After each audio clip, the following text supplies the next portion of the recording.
So this section is section 2.9, which is linear approximations and differentials. And that's basically two kind of different things that we're talking about in this section. So I'm going to start with differentials. I'm going to do this first, and then I'll do linear approximations. So the definition of differentials, it's all we're going to be doing in this section with differentials is just kind of talking about the idea of it. This comes back a lot in integral calculus and when you do differential equations, if you're taking that course. So in this section, it's really just the idea of it because it is based on, derivatives, which is our big idea right now. So say you have a function y equals f of x. The differential is defined to be dy equals f prime of x dx. And that's because we've used some different notation. We know that dy dx is f prime of x. So all that's happening here is looking at dy dx as basically two separate entities and then multiplying both sides by dx. And that's how you're getting the dy equals f prime of x dx. So dx is thought of as an independent variable, usually equal to, and then this is a Greek letter, delta x. You want to see this as the change in x. So typically, delta x is the same as dx, that those are equivalent, and dy is approximately the change in y, and we'll see a picture of that in a little bit.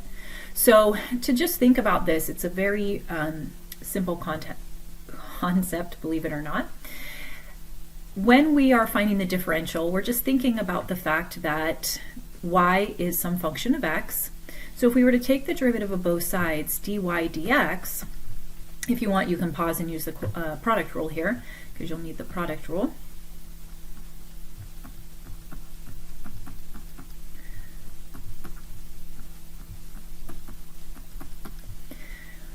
Really, the only thing that we're doing here is just taking the derivative like we normally do. So I'm just doing a little bit of simplification here for no other reason, just to show you. But then, to find the differential, it's just the idea that dy, the differential is dy, and that's 2x cosine x minus x squared sine x, not making any changes there, and then multiplied by dx. So that is just by definition what dy is equal to. So notice you have your derivative of your function times dx. So that's it. So if you want, you can try everything on the other side here. You can try to do b. Just think about it then as you take the derivative, you'd have du dx. So here the differential is du, not dy. Everything else is the same. So if you want, you can try that problem and then check your answer.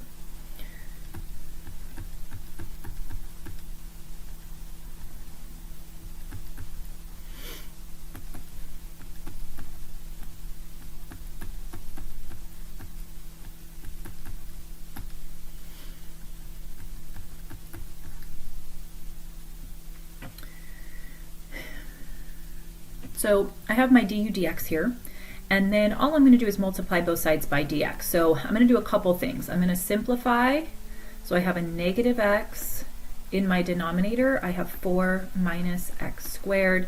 That's to the negative 1/2, so when I bring it down, I'm going to have the square root, and then times dx.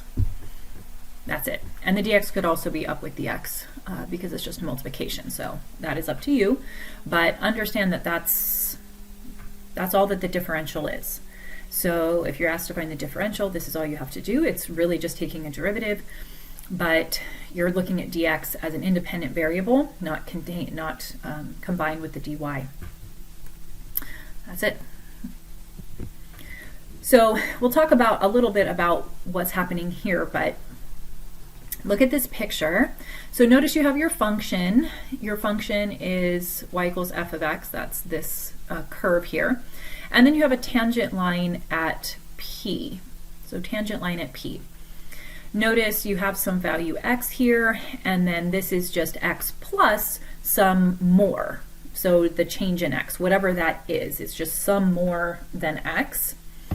Then we have the idea of this very important point here right there, which is q. So what I want you to see that's important is that dx, which is the change in the function there, so the curve from x to x plus change in x, is the same as delta x, that those two things are equal, because it's the same distance for the line as it is for the curve. However, if you're looking at the vertical distance here from s to q, that's considered the change in y. Okay, that is the exact change in y there. But from s to r is dy. So depending on how close you are to P, that tangent line, your change in y and your dy are going to be very similar. The farther you go out from x, in terms of whatever x to the change of x is, that's going to create a larger difference between the change in y and dy. Okay, so the change in y here, if you think about it, is just fx plus the change in x. So that's, the idea of this, we're talking about, the idea of q there. And that is that value minus f of x. So it's just a vertical distance, basically from s to q, that's your change in y, because if you find the value on the curve and subtract it from the value on the curve at P, then you're going to have your change. And what I was saying is that's approximately dy, again, the closer you get to the change in x, which, if you think about this, is simply f prime of x dx. So let's look at an example. Compare the values of delta y, or change in y, and dy if y equals x cubed and x changes from 2 to 1.9. So things to see here. We have y is x cubed, y equals x cubed. And so to find dy, that's just the differential of y. So dy is 3x squared, just the derivative, times dx. That's all it is. Now, in terms of the change in y, so number 2, delta y from above we can see is f of x plus delta x minus f of x, depending on what your values are. So notice in this case, that should be y, we have the function, which is x cubed, we have 2, but realize our delta x, we're going from 2 to 1.9, so we're actually going down by 0.1. So in this case, it's actually a picture, you can see our picture is actually plus delta x, but now we're on the other side. So we have a subtracting of 0.1, and then minus your function value, which is where it starts. So it's the x plus delta x minus f of x. And that's going to give us, f of 1.9 minus f of 2. So if you want, our function here, this is f of x, x cubed. If you want, you can put in those values and see what you get. Totally fine if you want to do that. If you put the values into x cubed, you get 6.859 minus 8, and you'd get that the change in y is negative 1.141. So delta y, and you can look at the picture from above, delta y in this case is negative 1.41. Now remember, because our delta x is small, this picture has a very, the tangent line is very close to where our delta x is and our x. So let me come back over to this other side with the differential. All we have to do here is understand that dy is going to be 3x squared times dx. And from the picture above, realize that dx is equal to the change in x, so we have negative 0.1. And then in terms of what the x is before we made the change, so we started out with 2 like this. And then you can do that out in your calculator if you'd like. 3 times 2 squared times negative 0.1, and you're going to get negative 1.2. So the key thing to see here is that these two values are fairly close to one another. That's really all you're trying to see here. And if you actually look at the difference, because it says compare the values, the difference is 0.059. So that's how far those two values are apart. So realize that the closer you are, the smaller your delta x is, the closer that this value is going to be to this value. That's the idea there. And again, it's just this idea of what's called the differential, and it'll come back later. So we're just going to look at one last problem, and this is kind of the idea of if you were to have an error in one piece of information, so like the circumference of a sphere, that could actually create quite a bit of error if you were to make that guess on the circumference and then use whatever values you can come up with that to find the volume. So let's remember from related rates, our volume of a sphere is 4/3 pi r cubed. And the derivative of this with respect to r, if you remember that, we're actually taking it with respect to r here, not with respect to t, because we're not talking about like it getting bigger or smaller, we're just talking about a set sphere.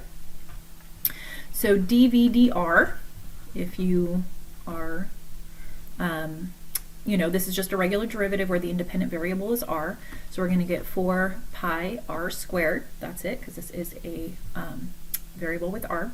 So the differential here is dv equals 4 pi r squared dr. So that's the differential, because dv is the dependent variable and r is the independent. And so you want to be thinking about the fact that the error here, the error of the radius, so we're going to be thinking about the radius here, because the radius is then what's used in the volume. So, but we actually know that the error was made in their circumference, but the error of the radius is the differential dr, which is about delta r, and the error of v is delta v, which is about dv. So basically, all I need to do is plug in values for dv. This is the error of the volume here, dv. But I need what the radius is, and we need the dr. So that's where the circumference comes in. So circumference of a sphere is the same as the circumference of a circle, because that's what it is going around a sphere, and that's 2 pi r. And we're told that that is 90, 2 pi r. And so that tells us at least what r is.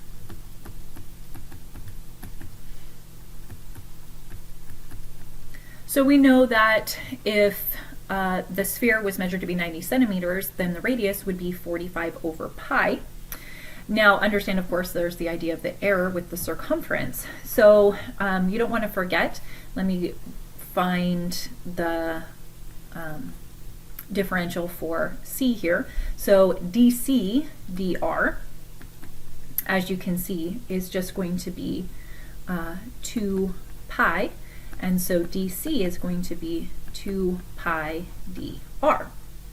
Now the reason that's important is because we're told that the error of their circumference is 0.5. So that's this value right here, 0.5 is dc.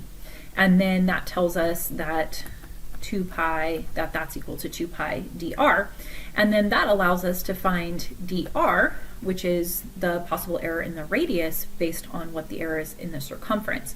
So don't forget that this is just 1/2, so basically when you're dividing it by 2 pi, you're going to have 1 over 4 pi.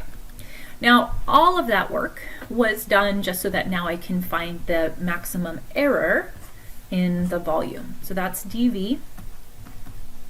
So I have 4 pi. We know that r in that moment is 45 over pi. And then dr is 1 over 4 pi. Now I need a little squared over here, so I don't want to forget that. And now we can just find that. We can put that into the calculator. It looks like we're going to have some things that simplify. We are going to take an answer to a decimal place.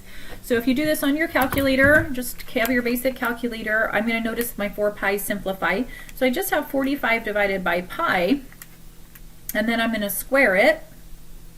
Not going to round it or anything. I'm going to square it first, and I get a number, and that's going to be my answer. So 205.18, and that is centimeters cubed, because we're talking about volume here. It's not a rate, it's just what the maximum error could be.